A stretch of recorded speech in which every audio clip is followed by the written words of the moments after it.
అస్సలాముఅలైకుం hi hello welcome back to my channel Shaik Saidani. How are you friends? I am fine.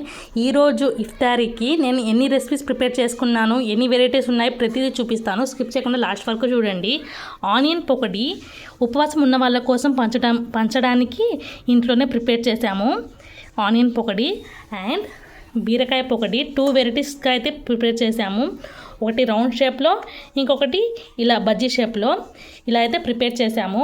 చాలా టేస్ట్గా అయితే ఉన్నాయి. ఇంకా టైం అవ్వలేదు, తిన్న తర్వాత మళ్ళీ నెక్స్ట్ చెప్తాను. ఇదిగోండి, ఇవి వచ్చేటప్పటికి దోశలు విత్ పల్లీ చట్నీ మా పెద్దమ్మ అయితే పంపించారు. ఇది వచ్చేటప్పటికి పరోటా అండ్ కర్రీ వచ్చేటప్పటికి పొటాటో ఫ్రై. ఇదైతే మా అత్తయ్య వాళ్ళు అయితే పంపించారు. ఏదో ఒక ఫ్రూట్ అయితే కన్ఫామ్గా ఉండాల్సిందే. యాపిల్, ఖజూర్తోనే నేను ఉపవాసం చెల్లిస్తాను. ఎట్ ద సేమ్ టైం ఖజూరు. ఇన్ని వెరైటీస్ అయితే ఈరోజు ఉన్నాయి. అల్లాకి దర్గిమ లాక్ షుకర్. ఇన్ని ఐటమ్స్ అయితే అల్లా నేను ఉపవాసం ఉన్నందుకు పంపించేశారు. ఇది నుండి లాస్ట్లో తాగడానికి కాదు, ఫస్ట్లో తాగడానికి వాటర్. ఎందుకంటే మార్నింగ్ నుంచి ఏం తాగకుండా ఉంటాను కదా, సో ఖజూర్ తినేసి వాటర్ తాగేసి తర్వాత ఇవన్నీ తింటాను. ఈ షార్ట్ వీడియో నచ్చినట్లయితే లైక్ చేయండి, షేర్ చేయండి, కామెంట్ చేయండి, subscribe to my channel. Bye.